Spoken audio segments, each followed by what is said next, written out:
We'll be talking about some work we are doing in this dynamic modeling of biological systems. I work at the Spanish Council for Scientific Research in Spain, and this is just a brief outline of what I'm going to talk about. First, a few general things about dynamic modeling of biological systems, why it matters, why it's important, a few words about the history of this thing.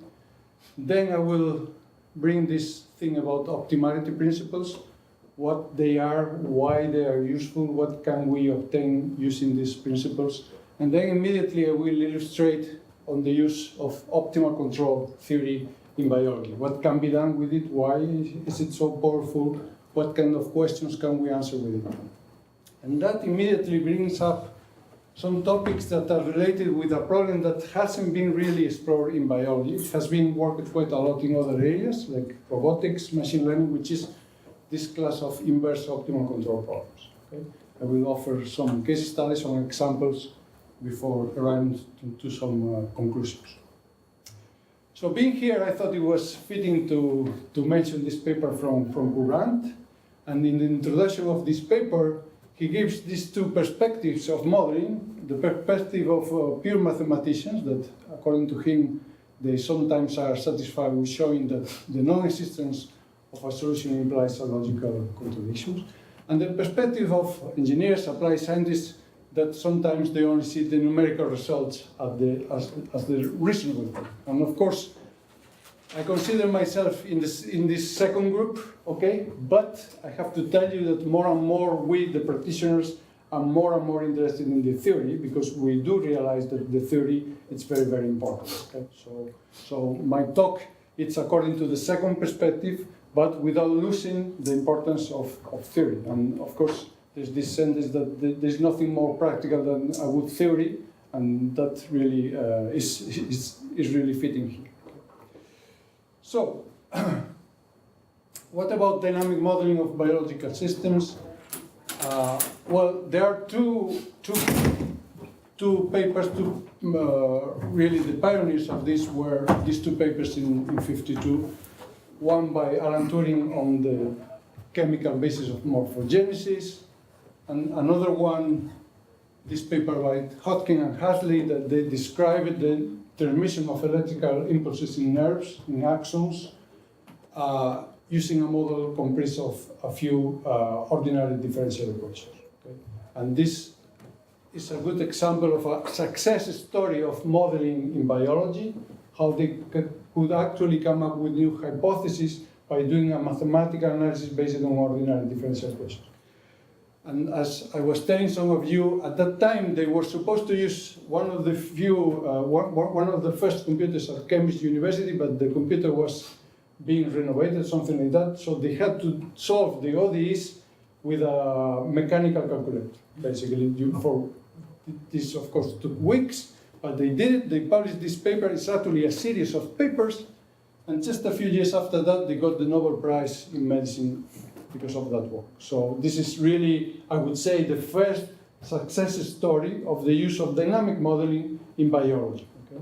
This is a good one. What is going on today? Today there's this tendency to create larger and larger models, dynamic models, with more and more details. And actually now there's this movement about what they call the whole cell computational model.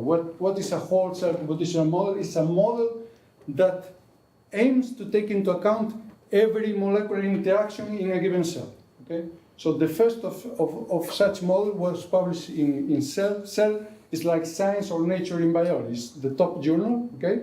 It's usually very experimental, but this is a purely computational paper that was published a few years ago. And this considers every reaction taking place in a very small human pathogen called Mycoplasma genitalium. Okay? And every reaction was taken into account, and this is a computational model describing that. And this is the tendency.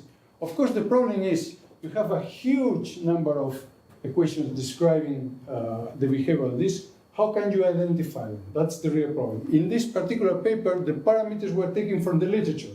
There was no model calibration. There was no system identification in this case. But even with that, they were able to explain phenomena. Okay? So, given that this is the, the thing, you might wonder if differential equations is the only modeling framework in biology. It is not, but it is widely used. So there's a huge variety of modeling approaches and frameworks that are being used, from Boolean networks to agent-based models, depending on the experimental data that you have, the questions that you want to answer, the assumptions that you can make. But differential equations are still widely used, and even if sometimes they are used as a part of a multi-scale model, like the one that I just shown you.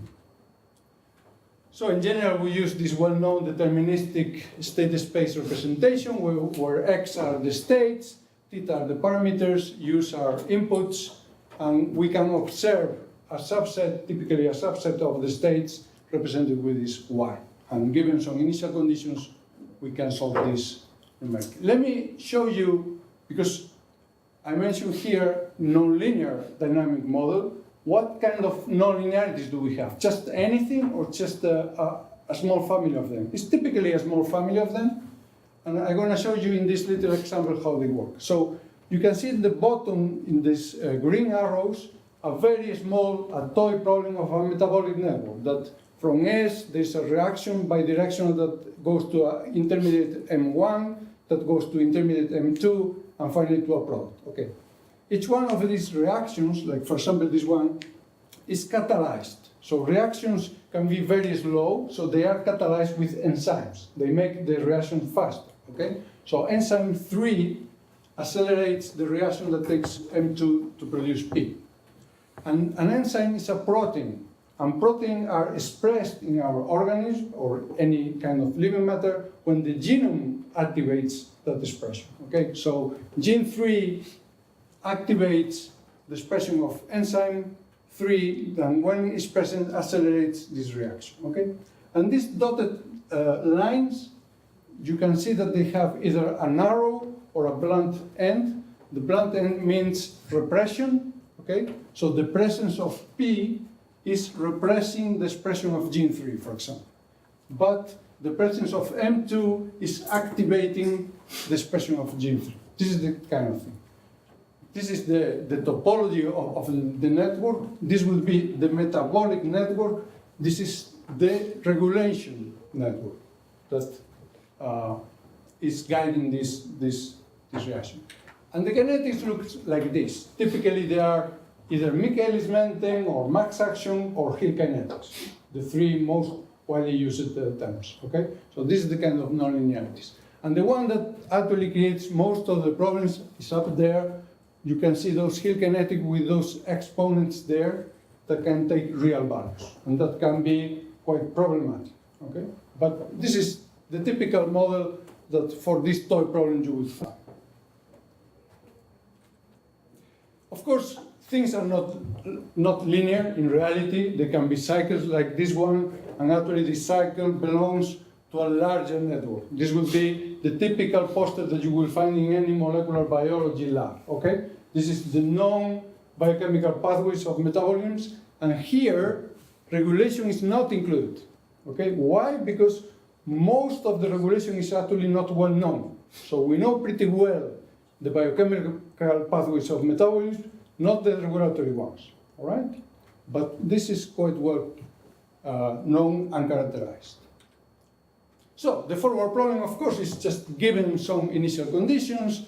If we know the parameters and the inputs, and for a given time horizon, we can actually solve the ODEs and get the states and the observations, all right? This can be done for nowadays for huge problems without major difficulties. However, usually we don't have the parameters, and many of them are difficult to measure, so we have to estimate them. And how we do that, the typical thing is to solve the inverse problem. We have some data, and given the data and given the model, we solve typically an estimation problem that is usually formulated as an optimization one, and we find those parameters. And the problem is that even though nowadays we have lots of data, especially with the new omics technologies, proteomics, genomics, and so on, the problem is that usually we don't have enough information in the data. You can have a huge amount of data and yet lack of information. That creates problem problems when solving this estimation problem. Typically, this would be the classical, for example, weighted least square minimization problem to estimate those parameters. This is according to the frequentist approach to parameter estimation. There's another school which is the Bayesian that I'm not going to treat today, but this is typical for the frequentist problem. And of course, if we go back to classical works like Hadamard, that problem is well posed. If there are a number of conditions, there is a solution. The solution is unique and is stable. And we are particularly concerned about this uniqueness in this field. And of course, the uniqueness, if you take nowadays books like this book from Tarantula on inverse problem theory, you can actually see that the inverse problem, while the forward problem has a unique solution, the inverse problem does not in general. Okay? And this is what we are finding all the time. And to characterize these difficulties, there are concepts very useful in many different areas. Right? So this is actually a small review paper that we published showing that how different areas, different communities have approached this inverse problem. Right? And you can see that, for example, in systems of control, there's a wide use of this concept of identifiability that I will mention now. And I have seen that in this seminar series already at least 3 people have talked here about this very, very important concept. So identifiability analysis together with parametric identifications are the main things that we are doing. Okay? You will see the network inference. We only do that for the cases that we are not sure about the model. Okay, there are parts of the network that are not really well characterized. But let's assume today here that we do know the network. So our only problem is about the parametric identification, and for that, identifiability analysis is extremely important. Identifiability, you have already heard about it before, but just a quick overview. Structural identifiability means that if it is theoretically possible to uniquely estimate the parameters, given the ideal scenario of continuous and noiseless data from the input-output mapping, right? And the practical one is, if you have structural identifiability, it doesn't mean that you will not have a problem with identification. You might have low content of information in the data, leading you to parameters that have, for example, huge confidence intervals. So basically, you are not estimating the parameters not because lack of structural identifiability, but because of lack of information in the data. Okay? And that second problem can be as hard as the first one sometimes. But today, we will restrict ourselves to the first case. Okay? Let's imagine this ideal scenario of structural identifiability. Of course, things can be done even when you don't have structural identifiability. So in the first case, you can, for example, reformulate the model. Okay, let's consider, for example, the simplest situation. You have one parameter multiplying another. That shouldn't happen, but you will see models like that. Of course, you should merge those parameters in a singular and things like that. So you can actually do things about it, or you can design sometimes more informative input-output mappings and so on. So there are ways, once you have detected this lack of identifiability, there are things that can and should be done about the model. Now, optimality, what is this? When I ask my colleagues from biology, so what do you think about optimality principles in biology? Most of the times I get the answer, what are you talking about? I don't know what are you talking about. So let me tell you what I mean with this. So optimality principles actually have many roles in many areas, especially in physics. So it's this principle of Fermat, light travels between 2 given points along the path of shortest time, not shortest distance, but shortest time. You can derive all the laws of optics from this principle. Reflection, refraction, and so on. So optimality principles in physics are very powerful. There's another one, for example, from Hamilton, although actually was Euler, many years before him, who actually produced this principle, the principle of least action. A dynamic system always follows the path that its action integral is stationary, maximum or minimum. And actually with this kind of principles, in classical mechanics, like Lagrangian mechanics, you can start from this Lagrangian, which is essentially the energy of the system, kinetic and potential energy, and you can derive the dynamics. Okay, so it's a very powerful approach. From some optimality principles, you can actually derive dynamics. Now the question is, can we do something like this in biology? This is the question. So in physics, there are optimality principles in electromagnetism, relativity theory, quantum mechanics, so it's very well known. What about biology? As I said, most biologists are not aware of this, although they have read and they have seen this in action. And let me give you probably one of the most well-known examples, which is honeycombs. Okay? So bees build not just any honeycomb, but those kind of honeycombs made of regular hexagons. And why? And this question was already in the mind of many people already in Roman times. I'm sure the Greeks also asked themselves this thing, but I couldn't find a reference from Greek times, so this is from Roman times. But the hypothesis there is that they are building this thing to achieve the best economy of material, meaning the honeycomb is made of wax to put the honey inside, okay? So the hypothesis is that they are using the least amount of wax to hold the most of the honey, okay? That was the idea, the optimality thing. Why they were doing this? People have been asking themselves this question for many, many years. And there were all kinds of theories, like, well, because they have 6 legs, or, you know, things like that. This, of course, that's not the answer. The question is, where do bees take geometry lessons, right? Or is this actually optimal? Is this actually the optimal, if you consider the 2D, is actually the optimal tessellation regarding economy of material, you know? So, at the times of people like Euler, of course, the answer was always very simple and very straightforward. Since nature is a reflection of God and God is perfect, nature should be either maximum or minimum, and you know the reason is that God is perfect and nature has been created by God. But of course, then Charles Darwin changed everything, explaining this fact. So the bees that store the most honey with the least wax have a survival advantage. So evolution, the fitness of those bees will be larger than the other bees. So evolution will automatically be an optimization process, leading to what we observe today. Now, from the mathematical point of view, it's interesting to see that only relatively recently this conjecture was proven. And this by Tom Hales. I've read that refereeing this paper took like 12 people a lot of time, and the final answer was, we're almost 99% sure that this is correct, but not totally sure. But years later, he actually proved the whole thing. So now we know that indeed the bees do store the honey with the least wax. Now it's proven. So this is an example of, and there are many more. There are many more in the wiring of the brain, the structure of arteries, but also in the biochemical reaction. So this is about shapes, but my point is optimization can also explain dynamics in a biological system. Not only the shape, but the dynamics, okay? So, and the basic idea is optimality, where it comes from the evolution, natural selection, mutation, natural selection, fitness. This creates optimal designs, but not only optimal designs, optimal dynamics.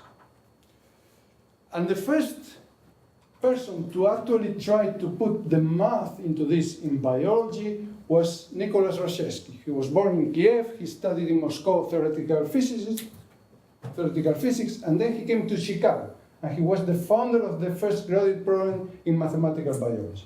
And one of his principles was the principle of optimal design that you can see there, that is essentially saying the same thing, that the biological structure necessary for a given function is usually optimal relative to energy and material things. Okay? So this explains the bee's honeycomb and many other things. But actually, it was one of his students, Robert Rosen, who actually pursued this much further. And this is the first book that I'm aware of about application of optimality principles to explain not only the science, but dynamics. And he already in this book, it's from '67, he was actually also suggesting the use of optimal control. At that time, he didn't have neither the methods nor the computers to actually solve the optimal control problems, but the ideas were already there in the '60s. In this other book, in the '90s, these people already went further and they suggested the same ideas that I mentioned, that there is an interrelation about evolution and optimization principles, and that we could actually use optimization principles to explain things. But again, here the dynamics were not really explained. You can also find many other books exploiting this. This might give you the impression that optimality is a very well-known thing in biology. It is not, as I said. Most people in biology will tell you, I don't know what you're talking about. But in fact, there are a few works, as you can see, that were dealing with these ideas. And actually, this paper in Nature, very short paper, is the strongest one I have found. Basically, this scientist is saying that optimization is the only approach biology has for making predictions from first principles. So if you remind the one about Lagrangian mechanics, how to derive the equation of movement just from a first principle, this would be the equivalent approach in biology.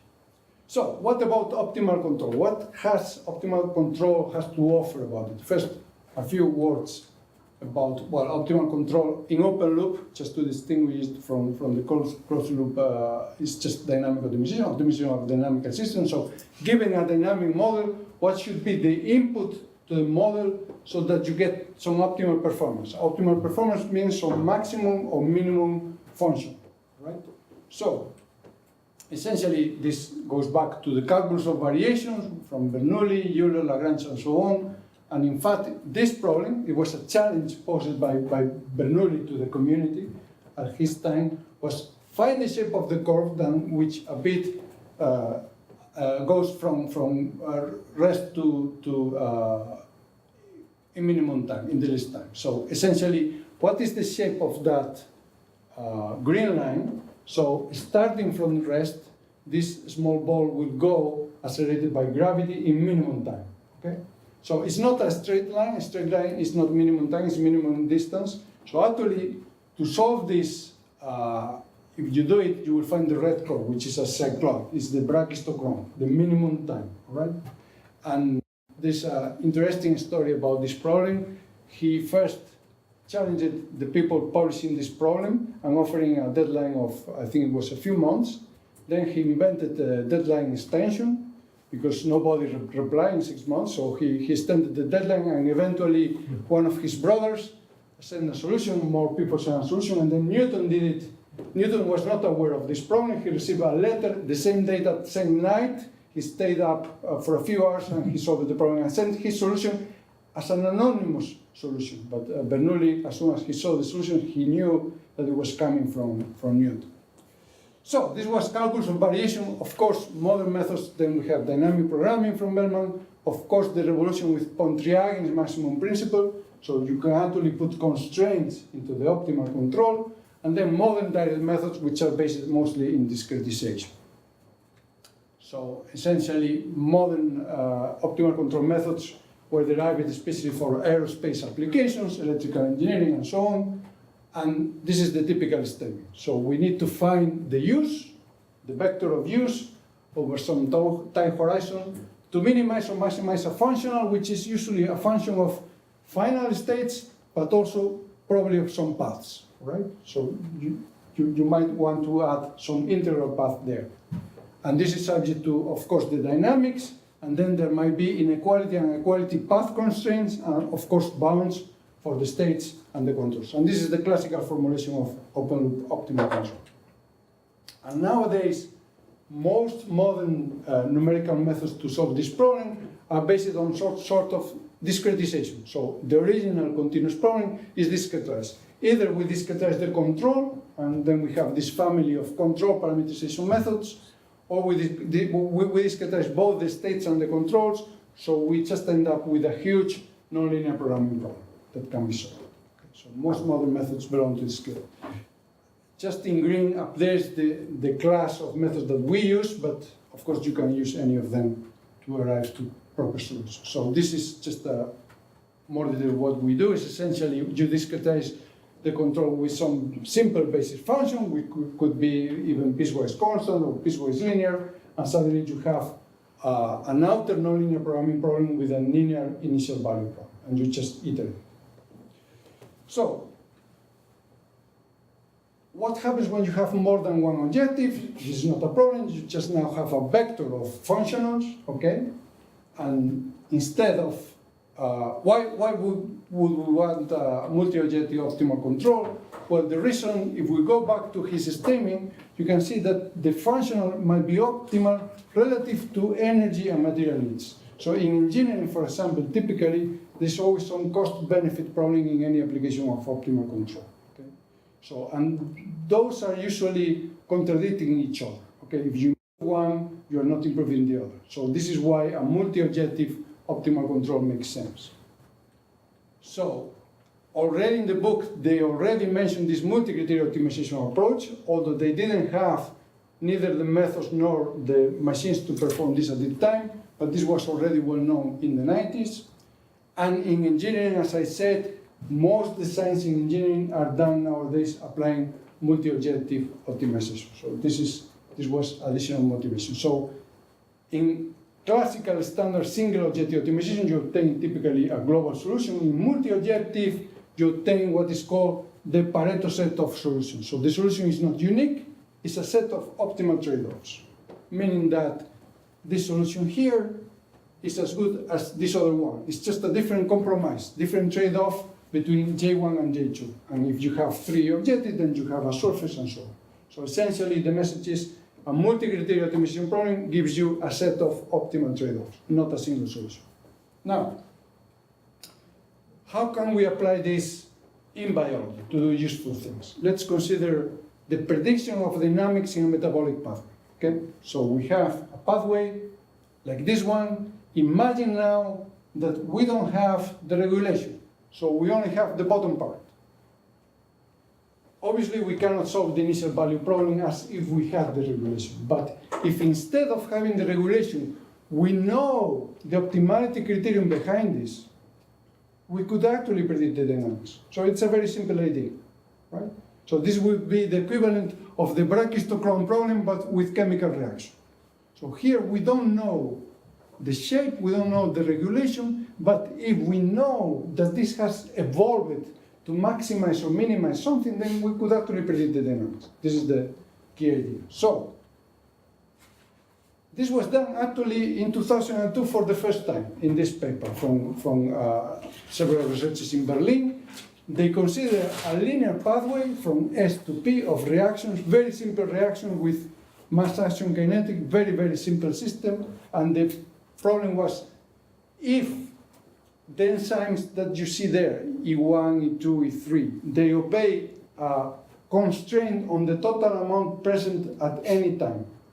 Okay, so the total amount that you can have of E1, E2, the sum of all these amounts cannot be greater than a given value. Why? Because the cell can only support a given concentration of enzymes, okay?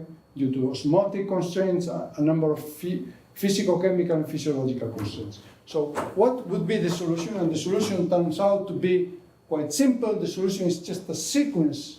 It's like a traveling wave where enzyme 1 is only active at the beginning, then there's activation of enzyme 2, then activation of enzyme 3, and so on. Right? And if you think about it, it makes sense. Now, the beauty of this was a purely theoretical study, purely theoretical. But then a group in Israel, they confirmed experimentally this result. So they took, in bacteria, they took a linear pathway of production of amino acids, and they found exactly this pattern of gene expression. Okay? And this is one of the few results that you have in biology where theory predicts something that then you can confirm experimentally, which is something that physicists have been doing for centuries, right? But it's not so common in biology. But this illustrates the power of optimal control. We can actually, in principle, predict the dynamics if we know the optimality principle, of course. Now, their point is this, in general, should have evolved to have minimum transition time. What does it mean? It means that the time to go from S to P, say, in a conversion of 90%, that time should be minimum. Why? Because a faster bacteria, for example, doing this would outperform other slower bacteria. So by evolution, this should be fair. Okay? And this was actually confirmed experimentally.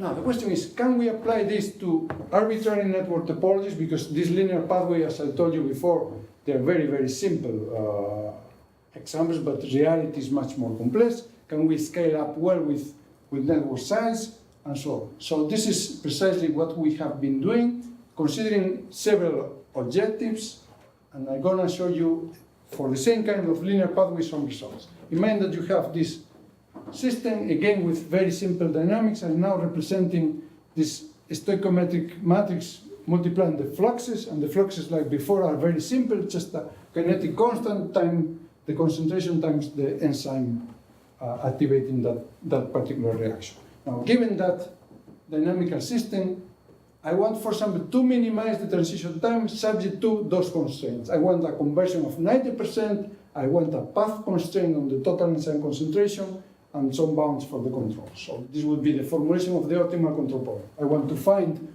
all those enzymes activation profiles along a time horizon to minimize the final time, to have a conversion of 90%, for example, at final time, and this path constraint, very important. The total amount of enzymes cannot be larger than a given value. Now, if we solve this, of course, for single objective, we, of course, as expected, we find exactly the same profile that was found by our colleagues in Berlin. What we did now is extend this to multi-criteria formulation. Okay? So if we now have multi-criteria formulation, for example, we want to minimize time and also the concentrations of intermediates. What would happen with the optimal control problem? So this is now the formulation. Now you can see up there that now we have two functions, the final time and the concentration of intermediates subject to these constraints, and the solution is not the same depending on the Pareto front. Okay? So up there you find the minimum time solution that we had before. Okay? But the minimum time solution you can see, so this is the minimum time, objective one, that is the intermediate accumulation. The minimum time solution, of course, have a pretty large value for the intermediate accumulation. If you want to push that down further, the price to pay is to have larger times of conversion. Okay? So that is expressed about this Pareto front. So, in summary, if we have an optimality principle and a dynamic model, okay, and the constraints, all right, if we have that, then optimal control can explain dynamics in a biological system. Okay? But, there is a but, of course. Where is this optimality principle coming from? Right? Because I told you minimum time, concentrations of intermediates, but where is this coming from? And this is the catch, of course. Usually, this is coming from decades of study. People trying different experiments, studying the data, coming up with hypotheses, and so on. And this is a very time-consuming process. All right? The question is, how can we accelerate this? Can we do it in some way? And the answer is precisely inverse optimal control. So what is the problem of inverse optimal control? The problem is just a systematic way of identifying, of inferring precisely the optimality principle. All right? So, given a model and data, we need a dynamic model, we need some data.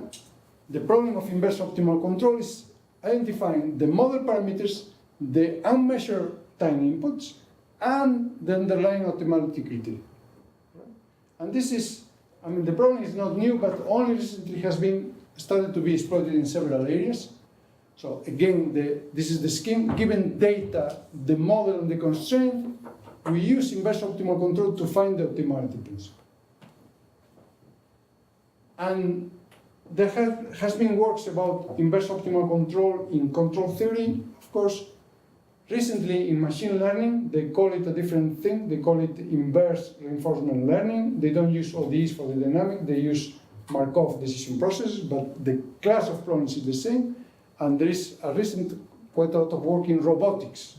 Okay? In robotics, from cars that drive themselves to robots that imitate human, they want to find the optimality principle because that encapsulates all the complex control actions that are consistent with that optimality principle. So in biology, we were not aware of any. This is, for example, a classical paper from control area, already in the 60s, by Kalman. This was about the stability, okay? It's not the same problem, it's a related problem for linear system, single input, single output. But this was already in the 60s.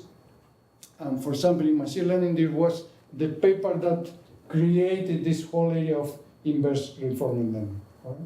So different problem is related but different because the dynamics here are not by ODEs, but they also want to find extracting the reward function, which is the cost function, the optimality principle, that is consistent with the observed optimal behavior. And you can see, for example, this appeared in arXiv just some weeks ago, right? They can see that people are studying this problem quite a lot, and they mentioned that many of its theoretical and practical aspects are still open, and I just want to show you a couple of them here today. And they also mentioned that potential applications are extremely broad because this is a very powerful modeling tool. So, in our case, in this field of modeling biosystems, we have some requirements. First, nonlinear ODE systems, potentially large systems, but nonlinear ODEs. Most of the times, only partially observed. Unfortunately, we cannot measure everything that we would like to. Highly constrained, as you have seen, and with multi-criteria optimality.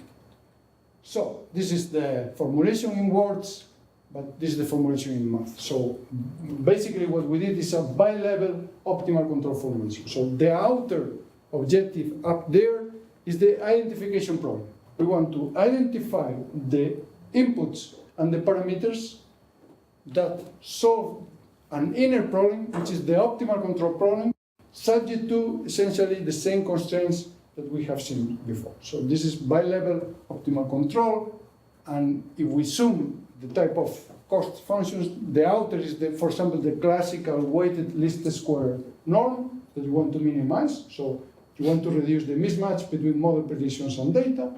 And the other is the multi-criteria optimal control formulation that I mentioned before.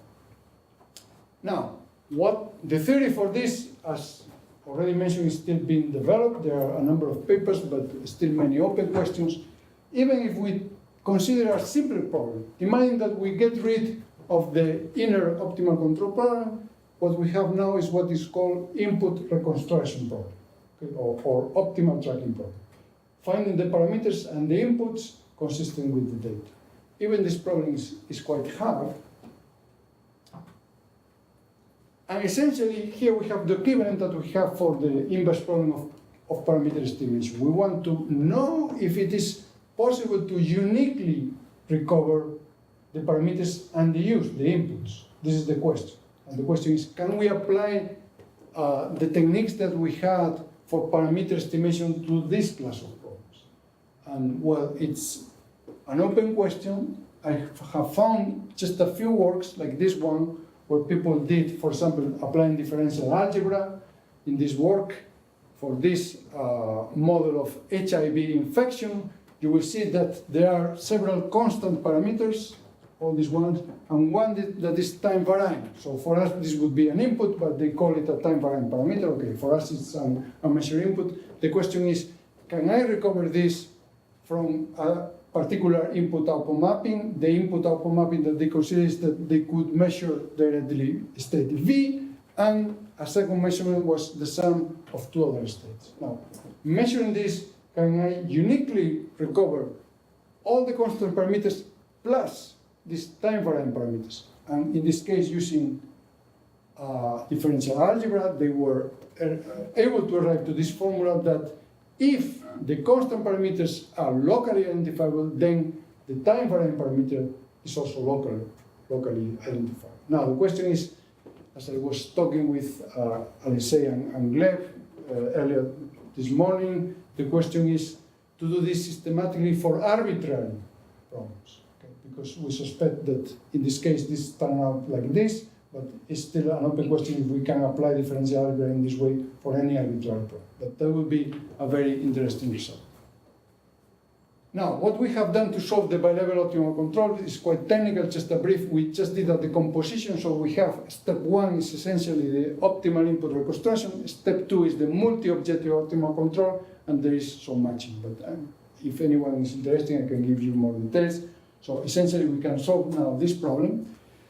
To avoid the ill-posedness that is present in most of these problems, we have been using regularization. And typically Tikhonov regularization for the controls, also for the parameters, and then terms like this one to avoid wild oscillations in many inputs, because we know from physical-chemical principles that those oscillations cannot be there. So to enforce that, to put that prior knowledge into the formulation, we also use some regularization terms like the last one you have seen there. So again, we can apply this obviously for linear pathways, just as a proof of principle. We have again the same problem that you have seen before. Now we are going to solve the inverse optimal control. So we have data. Obviously, we first try this with a problem of known solution. So by simulation, we generate noisy data, and then we know that we have to recover the initial thing, and we can do that applying, would be the inverse optimal control formulation. And of course, here you have, you can see the first problem. The K, one of the parameters that you want to recover, is multiplying the control. And obviously, this is a problem. Okay? Lack of structural identifiability here. So we can recover the product, we cannot recover each one of them. Right? But this is the obvious case. In the general case, it's not so obvious. When we enforce with regularization, we're able to not only compute and reconstruct the inputs, but to find the point in the Pareto where the simulated data was generated. Okay? So this shows that we can show numerically the inverse optimal control point. And this is the fit. Now, a more realistic problem is this one. This is just a simplification of the central carbon metabolism of yeast, of Saccharomyces cerevisiae. The point here is that we have experiments where this yeast was growing initially on glucose and ethanol, and yeast can use both as substrate. Okay, this is typically called a diauxic shift experiment. The question is, which one is going to consume first? How are the dynamics going to be if the purpose of yeast is to survive? Okay, so the thing is that the glucose initially is very little. So yeast will have to consume that glucose to survive, and then when glucose runs off, it will have to consume ethanol. But will it start to do this thing initially equally well, or first ethanol, first glucose?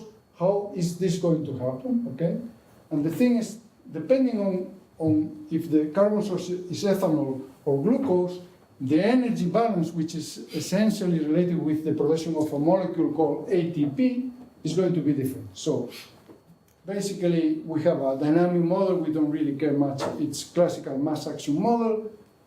And the experiment, again, is to measure the dynamics and to explain them with this thing. Now, we have a nutrient depletion scenario. So the amount of glucose initially is very low. It's going to run out of glucose, but it has to survive. So what does evolution have? Evolution inserted in this regulatory mechanism to make that possible. So we apply the inverse optimal control formulation. Looks like this, it's the same kind. Now we also have path constraints on these two molecules because they are very important for the cell. So with path constraints, you can express that certain concentrations cannot go below some threshold. Okay? So you can express all your constraints like that. And we actually found in the Pareto front a point which is consistent, and then you can see there's a good fit with the data, okay, because we recovered the inputs but also the data. But then when we compare this with experimental gene expression profiles, you can see the agreement is not perfect, of course not, but it's pretty good. And in biology, this is a pretty good result. Getting the tendencies right, okay? Sometimes with something like this, you are more than happy. Okay, just showing upregulation or downregulation of genes. But we have done this from scratch, from data. Okay, from data we have recovered the optimality principle. With that optimality principle, using optimal control, we can explain dynamics. We then compare the dynamics of gene expression with real gene expression data, and this is a pretty good agreement. Okay, so this is the illustration of the power of the technique when applied to biological systems. So, as conclusions, Optimality principles in biology, where are they coming from? Well, they are the consequence of evolution. We think that Pareto optimality, that is multi-criteria optimality, is a must. We have also seen that a number of works have illustrated the power of the optimal control to explain and predict dynamics, but in order to do that, you need to know the optimality principle. Here we have shown some results how to infer the optimality principle using inverse optimal control. Okay. Future work, identifiability, and I have been talking already to Alexei and Gleb because they have been working a lot also in this identifiability. We believe that their method and their tool could be probably easily extended to handle this kind of identification problems, maybe. Okay, I think would be very interesting. The other idea is that in biology, evolution is co-evolution.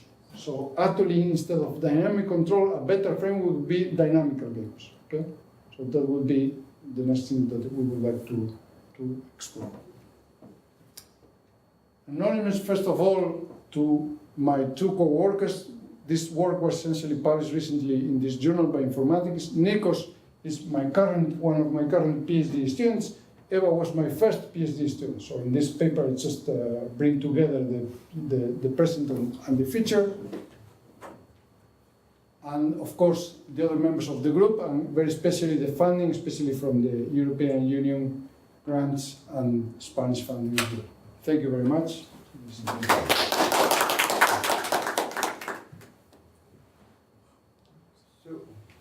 Going back to that example of 3 genes, so like if you indeed erase part of a graph, is it possible to propose some principles that could reconstruct the graph? So not just the equations, but also introduce new variables.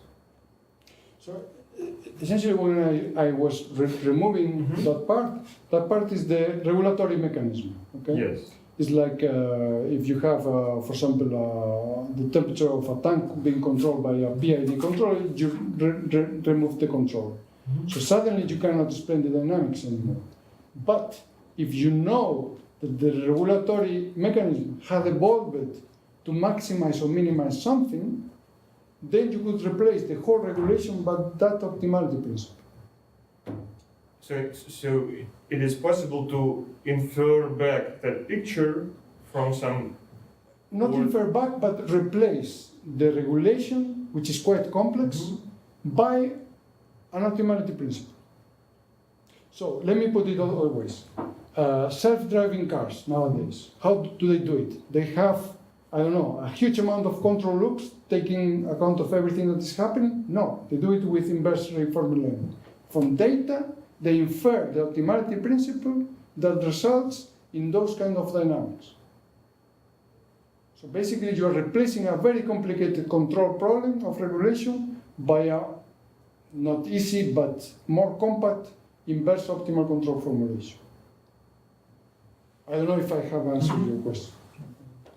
Yeah. Are there any well-known examples of cases or systems where the optimality principle is really very hard to identify, so people think it's this way, but actually they found out it doesn't work at all like that, and it's still an open question? Yeah, I would say that yes, and in fact, one thing that I didn't mention that I should add is we can come up with optimality principles for modules or little systems, part of a living system, but if you ask me what is the fitness function for a bacteria or for a human, that question is, of course, multi-criteria, but it's very hard to answer.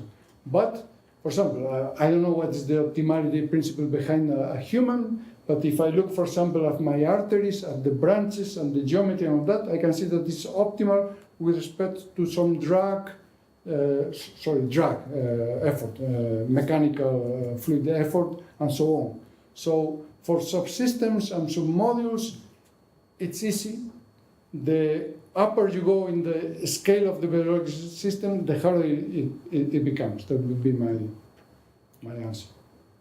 Just a question about a more general question. So, as I understand the evolution, pure evolution,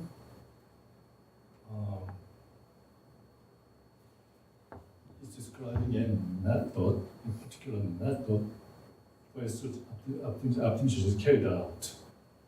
So, is a particular way of optimizing, some sense of natural way of optimizing technique, right? Yes. So I think connection between the optimality principle versus the evolution.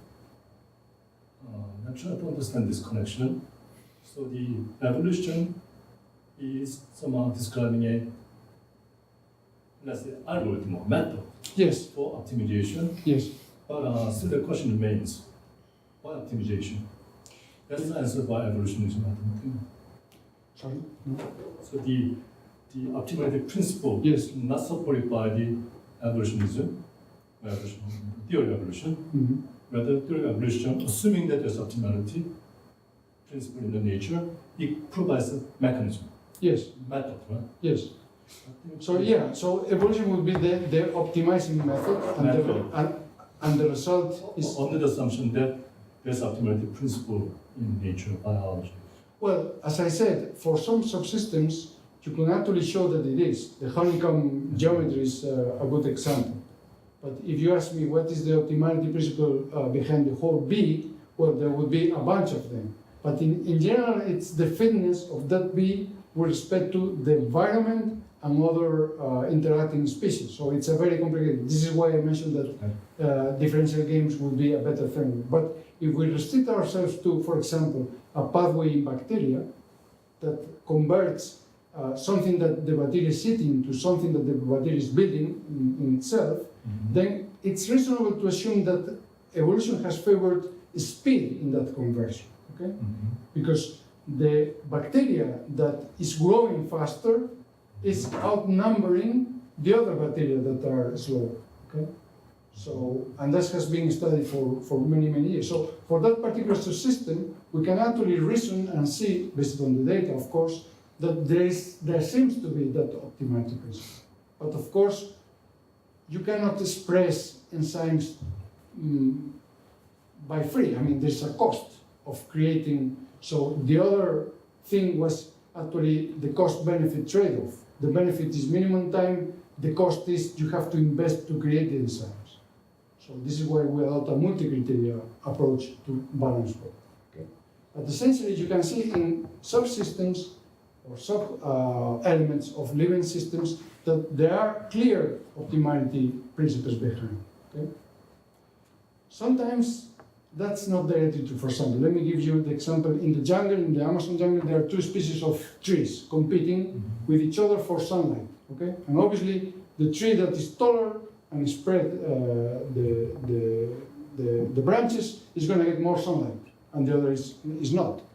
So essentially, this starts like an arms race, okay, between the two species, which actually happens. So by the end of the day, they're going to be very tall, huge trees, getting the same sunlight that they were getting when they were very small. And if you look into this problem from the point of view of one of the trees, there's no optimality in there. There's optimality if you see the dynamic game, okay? So again, we have to take all these things with care, because whenever there is competition directly with it, just pure single objective optimization doesn't make it. It would be, a better framework would be to do it as a differential game. Okay? And that complicates things a bit more, or maybe a lot more. So